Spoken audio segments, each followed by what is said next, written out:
வரகி பக்தர்கள் அனைவருக்கும் வணக்கம். இது நம்ம ஆதி வரகி யூடியூப் சேனல். வரகி அணையோட அருள் பரிபூரணமா எல்லாருக்குமே கிடைக்கணும்னு மனசார பிரார்த்தனை செஞ்சுக்கிட்டு நாம இந்த பதிவை ஆரம்பிக்கலாம். இன்னைக்கு மே மாசம் 20ஆம் தேதி திங்கட்கிழமை. ரொம்ப ரொம்ப அற்புதமான நாள்னே சொல்லலாம். இப்படிப்பட்ட சிறப்பான நாள்ல ஒரு டம்ளர் தண்ணீரை மட்டும் வச்சு செய்ய வேண்டிய ஒரு அற்புதமான பரிகாரத்தை தான் இப்ப நான் உங்களுக்கு சொல்ல போறேன். இந்த பரிகாரத்தை இன்னைக்கு நைட்டுக்குள்ள நீங்க செய்யும் போது வெளியில சொல்ல முடியாத கஷ்டங்கள் கூட உடனடியா தீரும். 7 ஜென்ம பாவம் நீங்கும்னே சொல்லலாம். உங்க வாழ்க்கையில எப்பேற்பட்ட கஷ்டம் இருந்தாலும் அதுக்கு உடனடியா ஒரு நல்ல தீர்வு கிடைக்கும். நீங்களே நினைச்சு பார்க்காத அளவுக்கு நம்ப முடியாத மாற்றங்கள் ஏற்படும். இந்த பரிகாரத்தை இன்னைக்கு முழு நம்பிக்கையோட நீங்க செய்யும் போது நிச்சயமா நீங்களே எனக்கு கமெண்ட் பாக்ஸ்ல சொல்லுவீங்க, இந்த பரிகாரத்தை செஞ்சேன், என் வாழ்க்கையில ஒரு நல்லது நடந்துச்சு அப்படின்னு கட்டாயமா எல்லாருமே சொல்லுவீங்க. அந்த அளவுக்கு சக்தி வாய்ந்த பரிகாரத்தை தான் இப்ப நான் உங்களுக்கு சொல்ல போறேன். இது என்ன பரிகாரம், இதை யாரெல்லாம் செய்யலாம், எந்த நேரத்துல செய்யணும்னு இப்ப நாம தெரிஞ்சுக்கலாம். இன்னைக்கு நமக்கு மே மாசம் 20ஆம் தேதி. இந்த 20ல இருக்கக்கூடிய 2ஐயும் சைஃபரையும் ஆட் பண்ணும் போது நமக்கு 2ங்கிற நம்பர் வரும். இது சந்திர பகவானோட வழிபாட்டுக்கு உகந்தது. அடுத்ததா இன்னைக்கு நமக்கு திங்கட்கிழமை. இந்த திங்கட்கிழமை பாத்தீங்கன்னா சந்திர பகவான் மற்றும் சிவபெருமானோட வழிபாட்டுக்கு உகந்த நாள். இப்படி சந்திர பகவானோட வழிபாட்டுக்கு உகந்த நாள்ல 2ங்கிற கூட்டுத்தொகை வர மாதிரியான தேதி வர்றது நமக்கு கூடுதல் சிறப்புன்னே சொல்லலாம். அடுத்ததா பாத்தீங்கன்னா இன்னைக்கு நமக்கு சாயங்காலம் 4:40 பிரதோஷம் ஆரம்பமாகுது. வளர்பிறை மற்றும் தேய்பிறையில வரக்கூடிய திரியோதசி திதியை தான் நாம பிரதோஷம்னு சொல்றோம். இந்த பிரதோஷ நாள்ல வரக்கூடிய பிரதோஷ நேரம் நமக்கு ரொம்ப ரொம்ப முக்கியமானது. சாயங்காலம் 4:30 6 மணிக்கு வரைக்கும் இருக்கக்கூடிய நேரத்தை தான் நாம பிரதோஷ நேரம்னு சொல்றோம். அந்த வகையில இன்னைக்கு சாயங்காலம் இந்த பிரதோஷம் 4:40 ஆரம்பமாகி மறுநாள் செவ்வாய்க்கிழமை அன்னைக்கு சாயங்காலம் 6:08 நமக்கு முடியுது. இப்படி திங்கட்கிழமையோட சேர்ந்து வரக்கூடிய பிரதோஷம் நமக்கு கூடுதல் சிறப்புன்னே சொல்லலாம். பொதுவா ஒரு நாள்ல சூரிய உதயத்தின் போது இருக்கக்கூடிய திதியை தான் அந்த நாளுக்கான திதியா நம்ம கணக்குல எடுத்துப்போம். இருந்தாலும் இன்னைக்கு பிரதோஷ நேரத்திலேயே இந்த திரியோதசி திதி ஆரம்பமாகறனால இந்த நாள்ல இப்ப நான் சொல்ல போற வழிபாட நீங்க செய்யலாம். இந்த வீடியோல முழுக்க முழுக்க நாம பூஜை அறையில இருந்து செய்ய வேண்டிய வழிபாட பத்தி தான் நான் உங்களுக்கு சொல்ல போறேன். அதாவது இப்ப நான் சொல்ல போற வழிபாட நீங்க உங்க வீட்டுல பூஜை அறையில இருந்தும் செய்யலாம், அப்படி இல்லைன்னா கோவில்ல இருந்தும் செய்யலாம். அதனால ஆண்கள் பெண்கள் யாரு வேணாலும் செய்யலாம். பிறப்பு தீட்டு இறப்பு தீட்டு இருக்கிறவங்க செய்ய வேண்டாம். பெண்களுக்கு மாதவிடாய் சமயமா இருந்தா இந்த வழிபாட இன்னைக்கு செய்ய வேண்டாம். இன்னைக்கு நீங்க அசைவம் சாப்பிட்டதுக்கு அப்புறமா இந்த வழிபாட செய்ய வேண்டாம். அதே மாதிரி உங்க வீட்டுல நீங்க இருக்கீங்கன்னா பூஜை அறையில இருந்து இந்த வழிபாட செய்யுங்க. அப்படி இல்ல நான் அம்மா வீட்டுல இருக்கேன், அக்கா வீட்டுல இருக்கேன், நான் செய்யலாமான்னு சொல்லி கேட்டீங்கன்னா உங்க வீட்டுக்கு பக்கத்துல, அதாவது இப்ப நீங்க இருக்கிற இடத்துல சிவன் கோவில் எங்க இருக்கோ அங்க போய் உட்கார்ந்துகிட்டு இந்த வழிபாட நீங்க தாராளமா செய்யலாம். இப்ப நான் உங்களுக்கு சிவபெருமானுக்குரிய சக்தி வாய்ந்த ஒரே ஒரு வரி மந்திரத்தை தான் சொல்ல போறேன். இந்த மந்திரத்தை இந்த நாள்ல நீங்க சொல்லும் போது நிச்சயமா 7 ஜென்ம பாவம் நீங்கும். அதனால வரக்கூடிய கஷ்டங்களும் நமக்கு படிப்படியா குறைய ஆரம்பிக்கும்.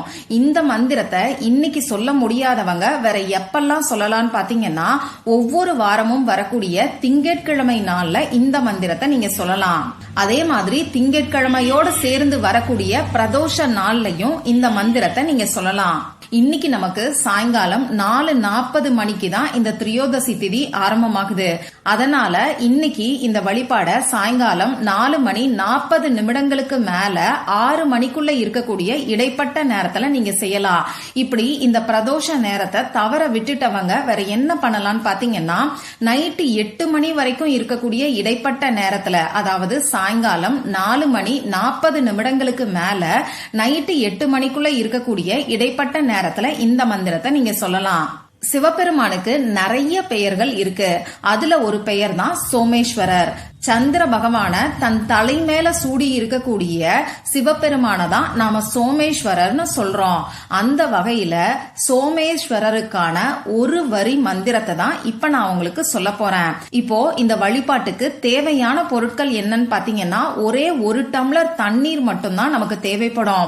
உங்க வீட்டுல பூஜை அறையில இருந்து செய்யறீங்கன்னா நமக்கு தண்ணீர் தேவைப்படும். நீங்க கோவில்ல இருந்து இந்த மந்திரத்தை சொல்ல போறீங்கன்னா அந்த தண்ணீர் கூட தேவைப்படாது. இப்ப நான் சொன்ன குறிப்பிட்ட நேரத்துல உங்க பூஜை அறைய எப்பையும் போல நீங்க ரெடி பண்ணிக்கோங்க. எப்பையும் ஏத்தி வைக்கக்கூடிய விளக்கை ஏத்தி வச்சுக்கோங்க.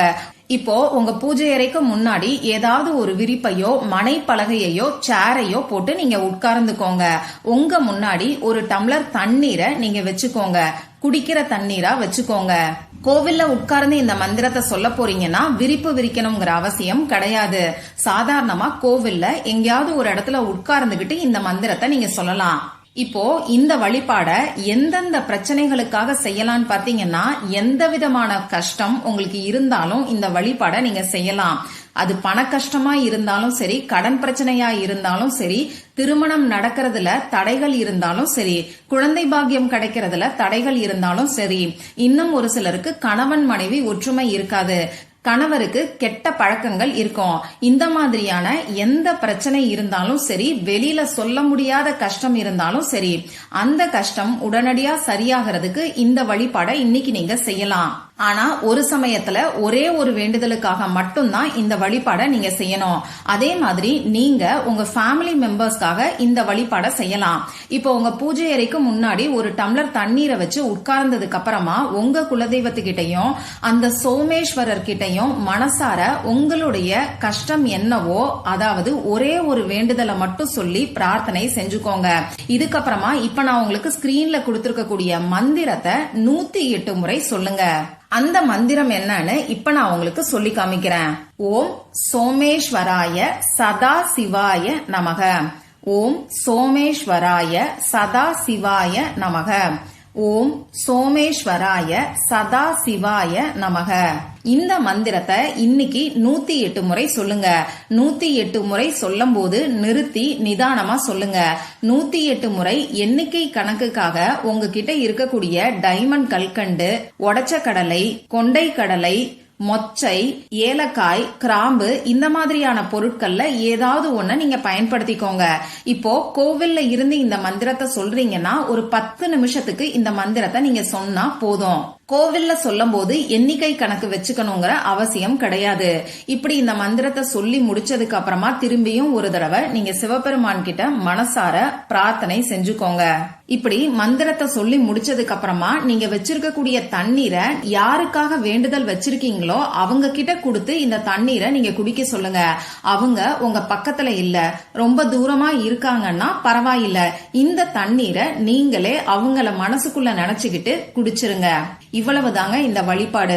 முழு நம்பிக்கையோட இன்னைக்கு திங்கட்கிழமையோட சேர்ந்து வரக்கூடிய இந்த பிரதோஷ நாள்ல அந்த சோமேஸ்வரரை நினைச்சு நீங்க சொல்லக்கூடிய இந்த சோமேஸ்வர மந்திரம் நிச்சயமா உங்க வாழ்க்கையில நம்ப முடியாத மாற்றங்களை ஏற்படுத்தும். ட்ரை பண்ணி பார்த்துட்டு மறக்காம எனக்கு ரிசல்ட்டை ஷேர் பண்ணுங்க. இந்த பதிவுல உங்களுக்கு ஏதாவது சந்தேகம் இருந்துச்சுன்னா எனக்கு கமெண்ட் பாக்ஸ்ல கேளுங்க. அதை நான் உங்களுக்கு உடனே தெளிவுபடுத்துறேன். இந்த பதிவு உங்களுக்கு பிடிச்சிருந்தா லைக் பண்ணிட்டு உங்க ஃப்ரெண்ட்ஸ் அண்ட் ஃபேமிலி கூட ஷேர் பண்ணுங்க. இந்த மாதிரி அந்தந்த நாளுக்கும் நேரத்துக்கும் திதிக்கும் உரிய வழிபாடுகளையும் பரிகாரங்களையும் நீங்க மிஸ் பண்ணாம தெரிஞ்சுக்கிறதுக்கு நம்ம சேனலை மறக்காம சப்ஸ்கிரைப் பண்ணிட்டு பக்கத்துல இருக்கக்கூடிய பெல் ஐகானையும் பிரஸ் பண்ணிக்கோங்க. மற்றும் ஒரு பயனுள்ள பதிவுல நாம சந்திக்கலாம். நன்றி.